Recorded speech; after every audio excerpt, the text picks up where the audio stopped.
除夕夜那天，爸爸带了瓶茅台回家，奶奶怕过期，执意要放进冰箱里，没想到弟弟却误以为是雪碧，刚开盖准备喝，就被我拦了下来。在我科普冰镇白酒的危害后，弟弟指着鼻子大骂奶奶。事后，奶奶对我怀恨在心，认为是我多管闲事，害得他和弟弟离心害。我备考3年，准备考公时，奶奶在我牛奶里放了安眠药，偷偷把我送去了纹身店里。她沾沾自喜，我倒要看看，有了纹身，你还怎么考公？公有了纹身，我3年的努力功亏一篑，我受不了打击，从高楼上一跃而下。再睁眼，我回到了除夕夜那天，呵呵，死最好，你个赔钱货，别在这儿碍手搅脚的。奶奶着拐拐重重的砸在了我身上，疼奶奶！我送思绪清明起来，我眨了眨眼，连忙退到一旁。奶奶，我这魔识去，怒气消了大半。只见他怀里不知道揣着什么，鼓鼓囊囊的往厨房的怀箱走去。我转头看了眼客厅的瓶子，只有丝毫想提醒他们的冲动。只见奶奶打开了冰箱，把怀里的盒子拆开，只露出一个白色的瓶子，塞挤挤的砸在了冰箱里。等放好后，奶奶露出了满意的笑容。而此刻6岁的弟弟恰好睡醒，光着脚就往我这里扑解跺骑大马。他熟练的跳到我背上，揪着我的头发，赶紧趴下，我要骑大马。爸妈如没看见，一般没有任何想阻止的行为，反而是奶奶见我一动不动，又要举起拐杖。没听见我大孙子说话吗？给他骑大马。我视线凝聚在冰箱上，又不动声色的移开，好骑大马。毕竟弟弟在家的地位可跟太子一样，没有人可以忤逆他的话。一旦让他不开心了，弟弟可以掀翻屋顶都不夸张。上辈子奶奶怕茅台过气，偷偷摸摸的放进了冰箱里。弟弟玩累了，正好要去冰箱喝饮料，我亲眼看着他在冰箱里挑选到了冰镇的茅台。尽管我很不喜欢这个弟弟，小年纪就跋扈嚣张，可血浓于水，我还是把茅台抢走了。这个是白酒，小孩子不能喝，尤其是冰镇的白酒。我向弟弟科普了冰镇白酒的危害，奶奶却说自己只是好心，被弟弟只是鼻子大骂，你个死老太婆，是不是故意想害死我啊？就连爸妈对奶生起了几分不满，妈，你真是年纪大了拎不清啊。我本以为这是一件小插曲，可谁知道奶奶竟然对我怀恨在心。她觉得这一切都是我故意挑拨的，明明知道他放了白酒进去，却不提醒他拿出来。奶奶一等着弟弟喝的时候再揭露他，就是想害得他和弟弟离心。在我备考了3年，要去参加考公笔试的那段时间，奶奶往我的牛奶里下了安眠药，她把我迷晕了，送进了纹身店里。我倒是要看看，有了纹身，你还怎么考公？哼！等我醒来后，看见浑身的纹身图案时，差点晕了过去，目色欲裂的质问着奶奶，她却丝毫不在意。可一个赔钱货，还行，吃国家饭，这个名额是给我大孙子将来用的，你可不配考公。奶奶无知，她以为一家只能有1个名额，可就是她的无知害惨了。我爸妈在得知奶奶的所作所为后，只是无尽的沉默，最后还劝我算了，事情都发生了，你总不能让你奶给你赔命吧。我竭尽所能的就是为了逃离这个家，为了这次考试，我足足准备了3年。我彻底崩溃了，受不了打击，我从天台上一跃而下。只不过死后我的灵魂离心立马消散，反而是瞧见家里其乐融融的一幕，爸妈都在夸赞奶奶做得好，这丫头不能再考公，以后就能安安心心的嫁人给咱家赚彩礼钱。弟弟更是趴在奶奶的怀里，不停的拍手鼓掌，奶奶太厉害了，奶弟，我才是这个家里唯一的指望。我不明白，既然这样，为什么他们要生下我？为什么要让我上大学？为什么要同意我考公？又为什么要眼睁睁的看着奶奶毁了我？直到灵魂消散前，我听见了答案，让她上大学，不过是为了在嫁人的时候开好价钱。她还想去考公吃国家饭，死了也好，有一大笔钱，赔着可比嫁人划算多了。我本来以为我要死了，谁知道一睁眼竟然回到了除夕这一天。看来老天都看不下去，给了我重来的机会啊。弟弟揪着我的头发，不知从哪儿找出了一条小皮鞭，一下又一下的甩在我身上。奶奶乐呵呵的鼓掌大叫，我孙子一看就有王者风范，将来必成大器啊。弟弟被哄得眉开眼笑，别看他才6岁，懂得可不少。我也没渐渐冷却，低头的瞬间勾起一抹冷笑。耀祖，你千万别去翻冰箱里面有小孩不能喝的东西。我的声音很小，只有弟弟才能听见。弟弟倒映在落地窗上的身影，一堵眼珠子滴溜的转个不停。他很快从我身上爬了不停，和你玩，真无聊。我麻溜的爬起身，故意恭维，他要走，是个小大人了，当然要玩大人才能玩的游戏。说完，我转头就走。弟弟处在原地，似乎在思考什么。我钻进了厨房，主动承包起了一家子的年夜饭，顺便把茅台放在了冰箱最显眼的位置。所有的菜我都加重了，口味重油重盐，一口吃下去要喝3、4杯水。吃饭时，我主动给爸爸倒了一杯红酒，茅台爸爸舍不得喝，说是要留着给弟弟，高考10档状元酒。爸，今年辛苦你了，我敬你一杯。奶奶见我这副模样，又忍不住讽刺几句，死丫头就会装模作样。爸爸冲着奶奶摇了摇头，含笑喝过了我敬家的酒。此刻，我在他们心里还是懂事孝顺的好女儿。爸妈还不打算和我翻脸，弟弟见状也拿着空杯子闹着要喝，被爸爸连忙阻止。你还小，小孩子不能喝酒。弟弟刚想发脾气，奶奶就把他抱进了怀里。哎呀，奶奶的好大孙，小小年纪就知道要喝酒了，长大后肯定不得了。我笑而不语。很快，餐桌上聊起了天，蓦然发现弟弟早就偷溜下桌。爸爸喝红了脸，不停地吹嘘着自己年轻时的壮举。我年轻的时候谁不巴结我？要不是我看不上那些人，虚伪的嘴脸，要不然我现在也是个大老板。我声声附和，爸爸现在也很厉害，咱耀祖将来肯定是人中龙凤。这些事翻来覆去，几乎每年都要在饭桌上谈起。爸爸年轻时确实有些能力是周围出了名的，能工木匠，谁家结婚都想求爸爸帮忙打造家具。只不过他自诩清高，从不听雇主的意见，他一向只顾着自己的喜好。久而久之，大家就渐渐不找爸爸打家具了。如今的这套房还是当初村子拆迁分来的，要不是有拆迁款，我们家早就喝西北风了。就那点芝麻绿豆的成绩，爸爸年年吹嘘也不害臊。中途弟弟扯扯爸爸的胳膊，爸爸，我渴了想喝饮料。爸爸还沉浸在自己的世界里。奶奶也高兴的喝了几杯，你自己去冰箱里拿。弟弟眼珠子转得不停，搬着小板凳就进了厨房。我不自觉勾唇一笑，佯装不胜酒力，趴在了桌上。但上厨房突然发出了一声巨响，我偷偷睁开了一条缝，只见奶奶突然变了脸，蹭的一声从椅子上站了起来，爸妈的酒气也消散了几分。耀祖是不是在厨房呢？耀祖耀祖，爸妈喊了几声，没人回应。爸爸连忙拉开椅子，充实的跑进了厨房。我这才大胆的睁开了双眼，厨房正对着阳台，爸爸反光，我恰好能看见里面的动静。弟弟红着脸打了酒嗝，还拍了拍自己的肚子。我喝了酒也是大人了，而刚刚发出的声音是瓶子落地的响动。爸爸上前晃了晃，发现酒瓶都空了，显然是被弟弟喝完了。妈不是让你把茅台放起来了，怎么会在冰箱里还都喝完了？这一瓶可要1万多呢。爸爸注意力全在空酒瓶上，心痛的要死，没注意到弟弟的异样。奶奶心虚道，我是怕酒过期，这才放冰箱了。爸爸气得说不出话来，不过是喝点酒，怕什么？你看看咱家耀祖，小小年纪就能喝这么多酒，长大后可不得了了。奶奶压根没意识到一个6岁的小孩喝了一瓶白酒的危险性，还刚沾自喜的炫耀着他的好大孙。不仅如此，奶奶还拿出了手机，随手录了段视频，发在他的老年朋友圈里炫耀。你放心，那得大师乐，你小时候也偷喝过你爸的酒，睡一觉就好了。妈妈不放心，连忙出来想把我唤醒装睡的人，他是叫不醒的吧？管他怎么晃，我甚至打起了鼾。弟弟似乎是真没什么大事，除了脸红，走路摇摇晃晃的爸爸，自己也是个酒鬼，就不太在意。醒了好了，这次就算了，可妈你下次千万别这样了。妈妈刚想抱着弟弟回卧室睡觉，她突然挣扎了起来，哈哈哈哈，邪恶老巫婆束手就擒吧。弟弟冲到奶奶面前，狠狠地撞了过去，把奶奶推了个屁，蹲摔。不愧是我儿子，力气可真大。爸爸乐笑了，还在旁边鼓掌。他扯起一抹冷笑，冰镇白酒，说走就走，可不是开玩笑的。这次没有我的提醒，我倒是要看看之后他们还笑不笑得出来。下一刻，弟弟就毫无征兆的倒在了地上，他神情很安详，就像睡着了一样。奶奶和妈妈都没意识到不对劲，年纪小就是好，倒头就睡。妈妈正准备把弟弟抱回卧室，爸爸却突然打个激灵，就彻底醒了。他大喊一声，都别动。他伸出手试探了下弟弟，鼻尖的气息只有微弱的呼吸耀祖。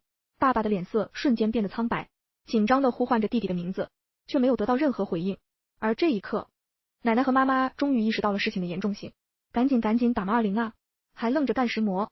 妈妈手忙脚乱的拨打电话，说话都带着哽咽的颤抖。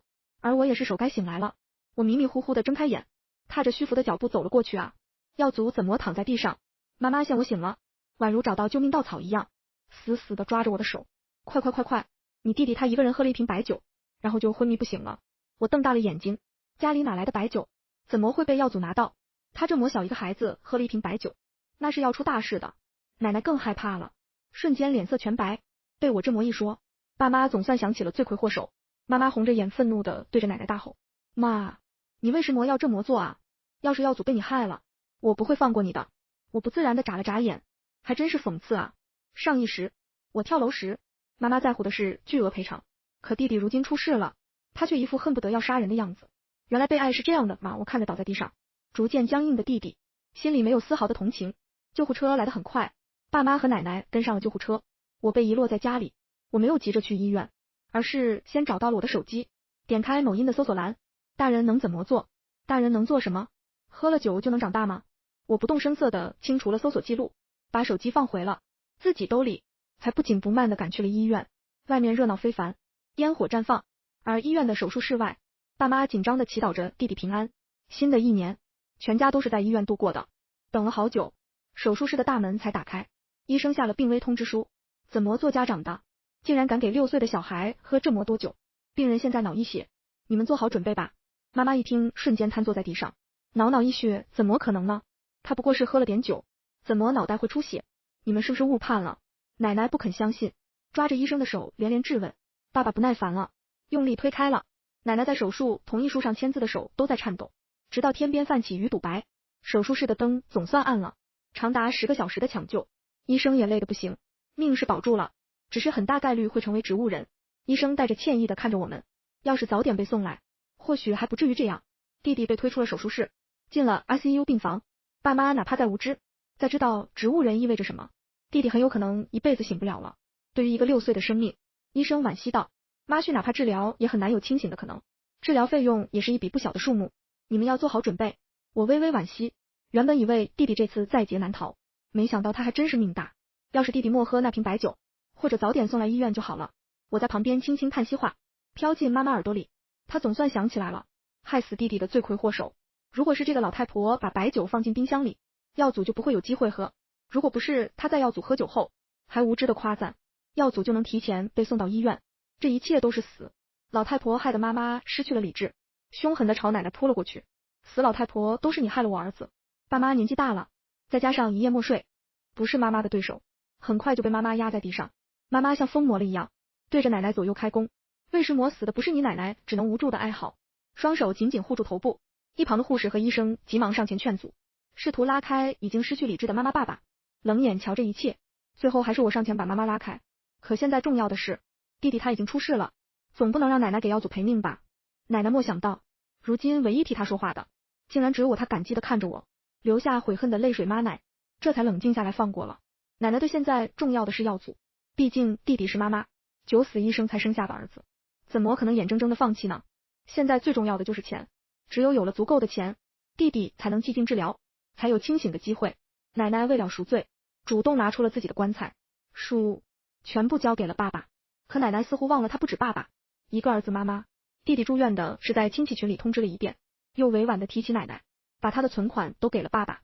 大年初1的下午，弟弟的病房里就来了一堆亲戚，带头的是大伯和三叔两家，虚情假意的关心了一番。爸妈还来不及感动，大伯就变了脸，掏出了自己的目的。二弟，不是大哥说你就算要祖出了事，你也不能动妈的棺材本吧？又不是你一个人给他养老，这笔钱我和三弟可都有份。三叔眼底都是算计，点头附和。是啊，药祖这病我打听过了，就是无底洞钱砸进去了，也听不见个响。二哥，也别怪我心狠，你和嫂子还年轻，有这钱不如再生一个。我冷眼瞧着这一大帮子人，个个心怀鬼胎，可我知道爸爸绝对不会同意的。几年前爸爸出了车祸，彻底失去了生育的能力，林耀祖是他唯一的独苗，爸爸不可能放弃的。病房里的气氛立刻冷了下来。大伯见状继续施加压力，二弟，你也知道我和你嫂子最近手头紧，正准备给儿子换套学区房呢，这笔钱对我们真的很重要。三叔也不甘示弱，接话道，二哥，你总不能为了耀祖一个人，让我们两家都跟着受苦吧。再说了，妈的，钱大家都有份，你不能一个人说算。爸爸紧抿着唇，双手紧握成拳，指节因用力而泛白。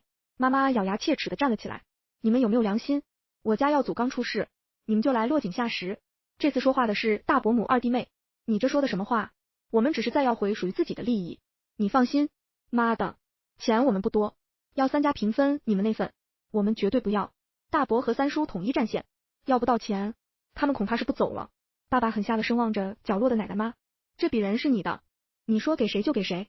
一时间，所有目光都落在奶奶身上。大伯眯着眼提醒妈，你可别忘了，你不止一个孙子。奶奶身子一哆嗦，奶的目光在众人身上来回打转，最后狠下了心，你大哥说的对，这笔钱你们三兄弟平分。其实奶奶拿出这笔钱的时候就后悔了，她不止我爸一个儿子，哪怕和我爸闹掰决裂，她也还有2个儿子。妈妈不可置信地站了起来，你别忘了耀祖变成这样，是因为谁？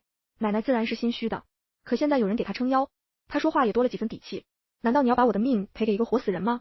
活死人3个字狠狠地刺痛了爸妈的心，可他们人多势众，爸妈如今又不敢和大伯、三叔闹掰，哪怕再不甘心，也只能听几百步，乖乖分割了奶奶留下的棺材本，最后分到爸爸手上只剩下10万。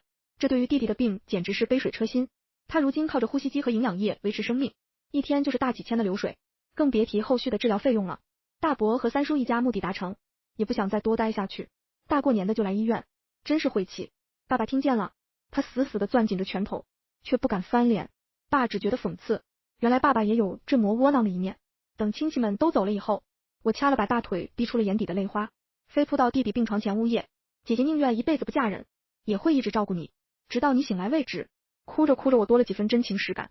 只不过我是哭自己哭上辈子的我遭遇不公，不被重视。爸妈被我的哭声感染，也红了眼，他们似乎终于重视起了我这个女儿倩倩。还好有你，我知道，一旦我露出丝毫不愿意就要祖的心，爸妈就不是这副嘴脸了。爸妈，你们放心去工作，医院这里就交给我了，我正照看一个活死人，又不用我费事磨劲，正好还能专心在医院复习。备考时间一转，林耀祖在医院住了半年，丝毫没有苏醒的迹象。爸妈的头发白了不少，每天就得咬牙撑着，家底几乎要被掏空了。爸们甚至都动起了卖房子的念头，反而在医院里过得有滋有味，还吃胖了不少。毕竟在医院没有做不完的家务，也不用陪林耀祖玩过家家，只要我顺利考公上岸，我就能彻底脱离这个家。眼看就快到了10月，国家公考的日子，变故却来了。大年初一，奶奶和大伯走了后，几乎就没有露过面，可他如今突然来了医院，还带来了一个陌生大妈。我脑海中警铃大响，有一人预感是冲着露脸的。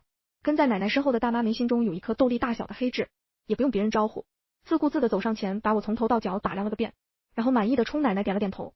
妈妈死死地盯着奶奶，刚要开口，奶奶就抢先一步：老二，媳妇之前那件事，你们也别怪吗？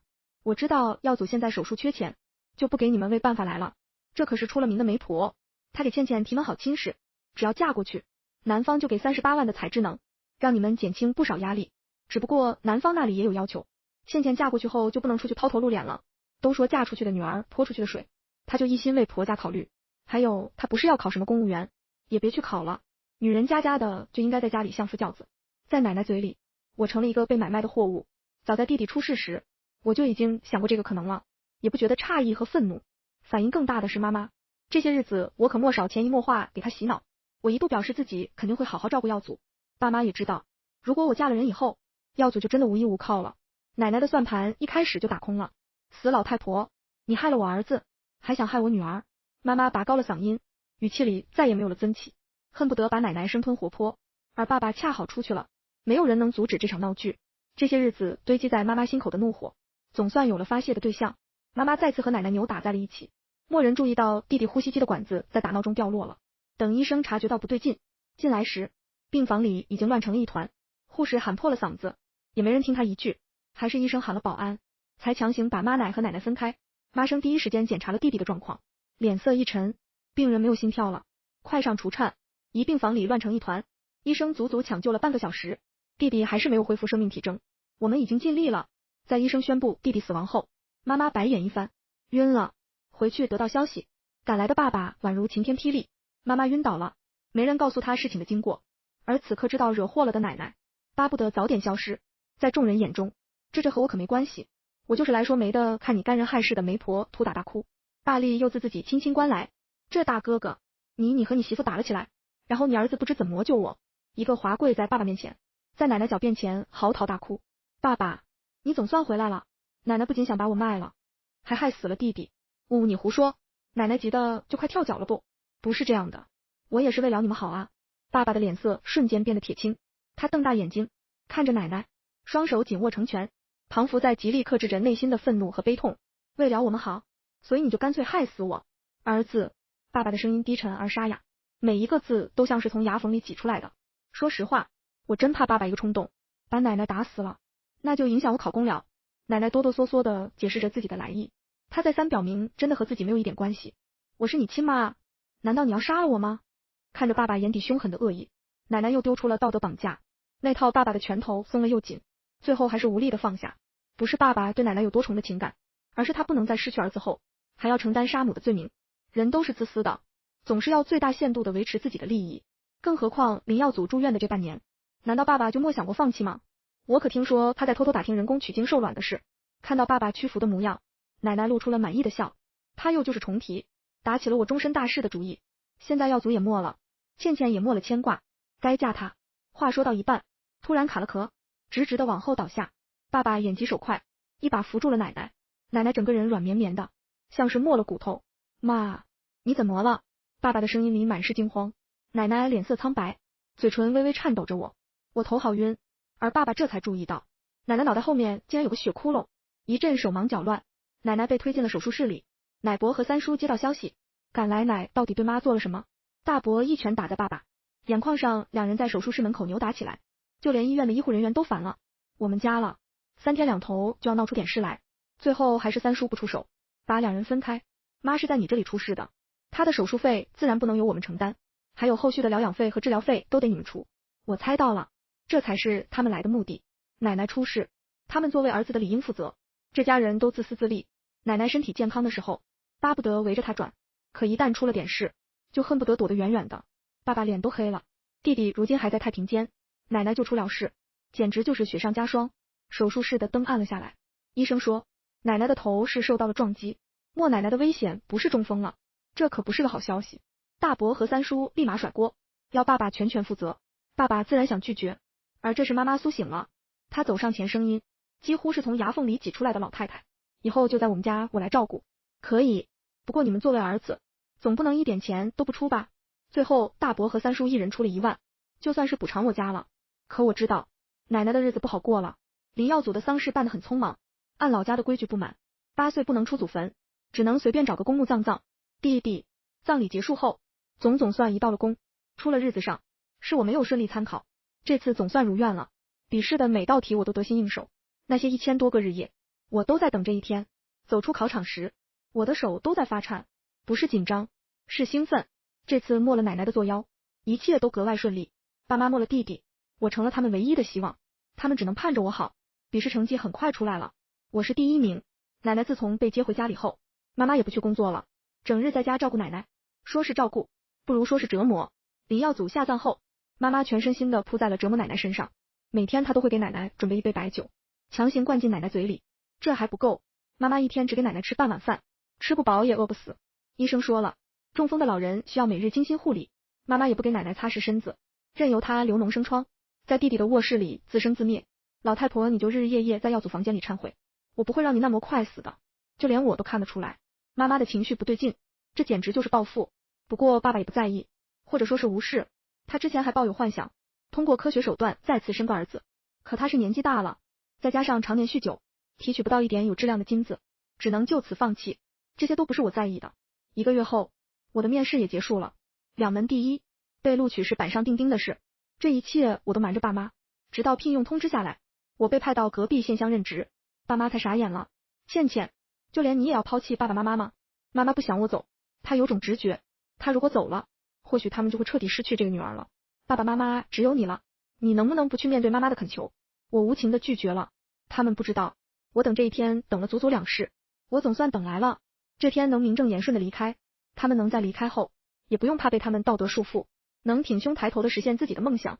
离开家的时候，我几乎什么也没带，只带了几件换洗的衣服和身份证件。我被外派的地方是小县城，这里人际关系简单，没有大城市的勾心斗富，基层的工作很忙碌，很枯燥，也很充实，充实到让我几乎快忘了上辈子的恩怨是非。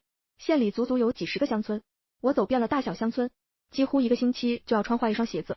上头说，只要我在这里待够3年就能申请调任，我拒绝了，把这个机会让给了同期的同事。就连逢年过节，我也以工作为由拒绝了回家过节的要求。而奶奶在熬了3个春节后，总算撒手人寰奔丧。